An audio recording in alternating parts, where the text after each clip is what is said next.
Hola, bienvenidos a Esquina Literaria. Estoy leyendo la biografía de Carlos Marx. Esta es la tercera y última parte y espero que te guste.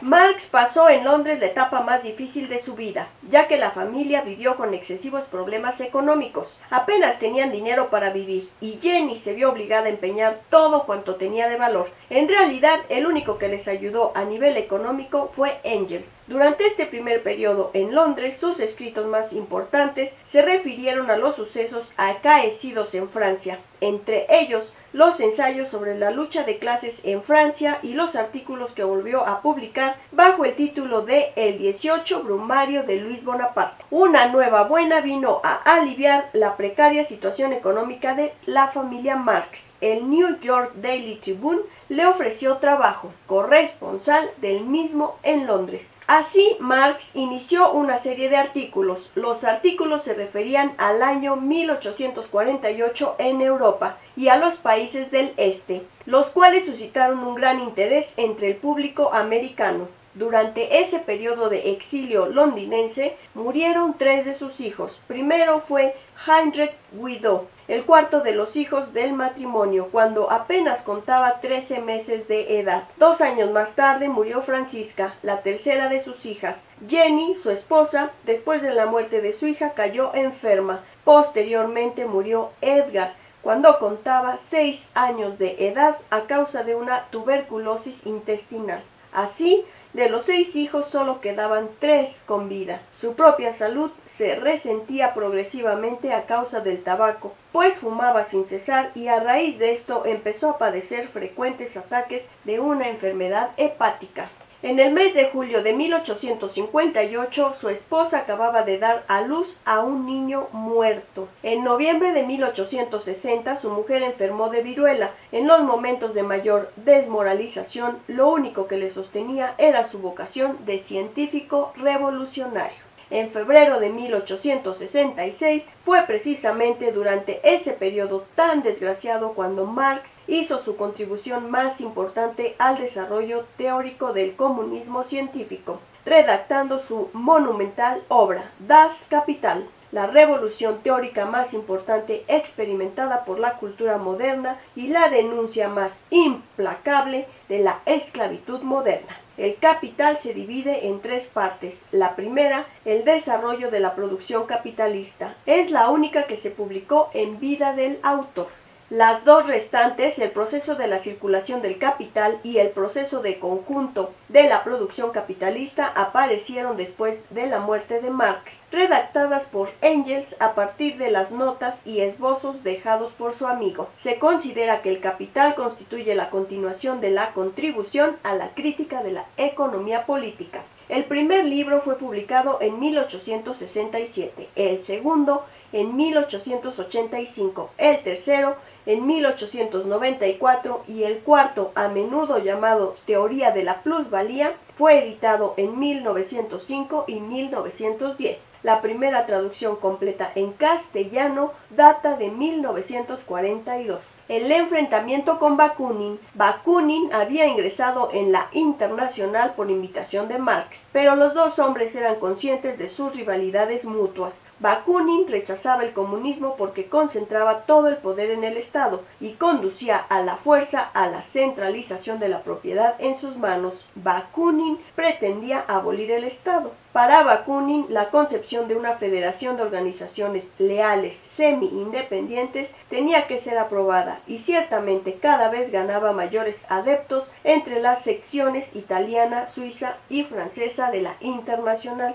Finalmente, estas decidieron constituirse bajo la dirección de Bakunin en un organismo que se llamaría Alianza Democrática. Marx, lógicamente, no podía consentir esta escisión. Últimos años de la Internacional.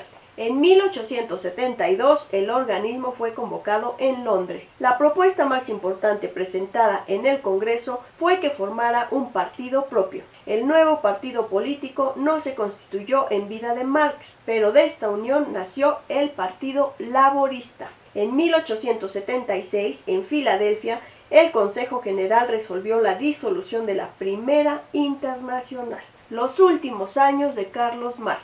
La última etapa de la vida de Carlos Marx, alejado ya de la vida pública, la dedicó a estudios teóricos.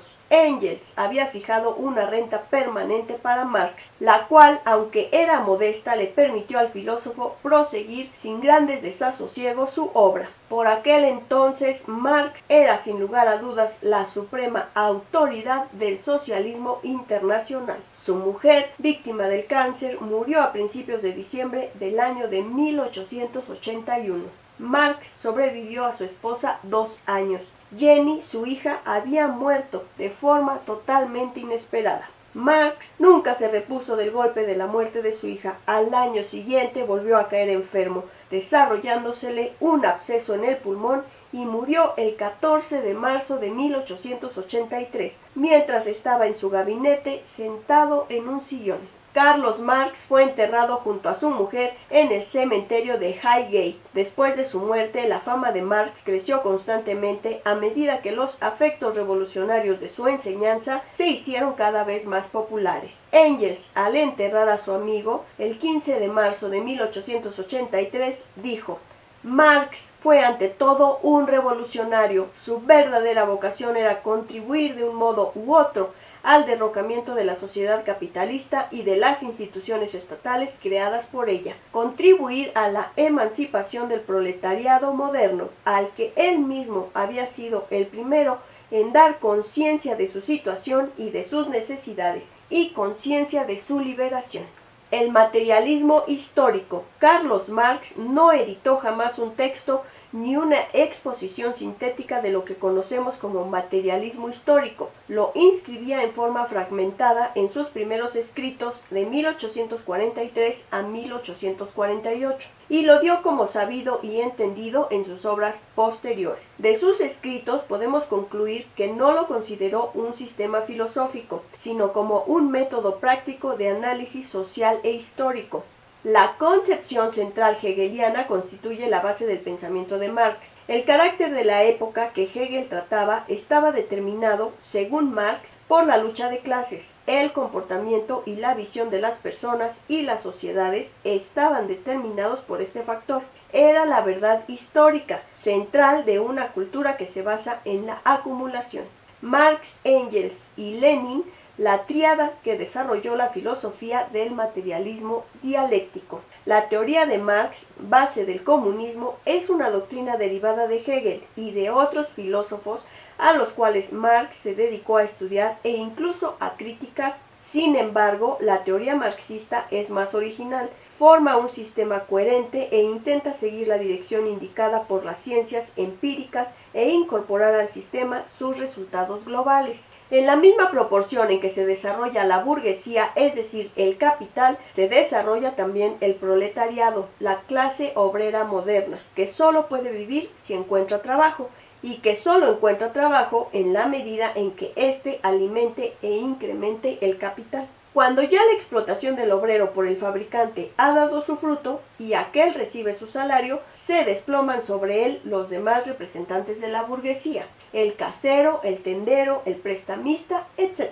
La organización de los proletarios como clase avanza y triunfa, siempre, a pesar de todo, cada vez más fuerte. Surgen en el seno de la burguesía, impone la sanción legal de sus intereses propios, así nace en Inglaterra la ley de la jornada de 10 horas. El Capital. La obra cumbre de Marx se publicó en 3 volúmenes, el primero de los cuales vio la luz en 1867, y los 2 restantes se editaron gracias a que Engels los recopiló de los manuscritos de Marx, una vez muerto este, en 1887 y 1894. El Capital intentaba describir los procesos de producción, intercambio y distribución tal como se verifican. El resultado fue un conjunto original de teoría económica, historia, sociología y propaganda. Marx concibió su doctrina como movimiento revolucionario cuyo objeto es acelerar la ruina del capitalismo. La meta será la sociedad comunista, donde el hombre encontrará su pleno desarrollo social e individual, superando las enajenaciones o alienaciones del sistema capitalista. entendiendo por alienación lo malo, lo injusto o fuera de lugar. Estas alienaciones que colocan al hombre fuera de sí son siempre, según Marx, la alienación económica, que atenta tanto contra el trabajador porque el producto de su trabajo se lo lleva el capitalista. Social. El hombre social por naturaleza busca en otro su complemento, pero en el capitalismo sus dos clases sociales, burguesía y proletariado, no pueden complementarse por ser antagónicas. Política. Porque en una sociedad donde los individuos no son iguales económicamente es imposible la verdadera igualdad de derechos. Religiosa porque según Marx se cree en la existencia de seres espirituales que no existen. La clase dominante favorecerá a la religión como opio del pueblo. Filosófica, actitud del mundo desordenado capitalista en el que se conocen solo en teoría los conflictos políticos y socioeconómicos, mientras que la verdadera filosofía del marxismo es la praxis, es decir, la acción para resolverlos. Espero que te haya gustado esta biografía de Carlos Marx. Si te gustó la lectura, dale like, suscríbete a mi canal, compártela, déjame tus comentarios, sígueme en Facebook. Muchas gracias por escucharme y nos vemos en la próxima lectura.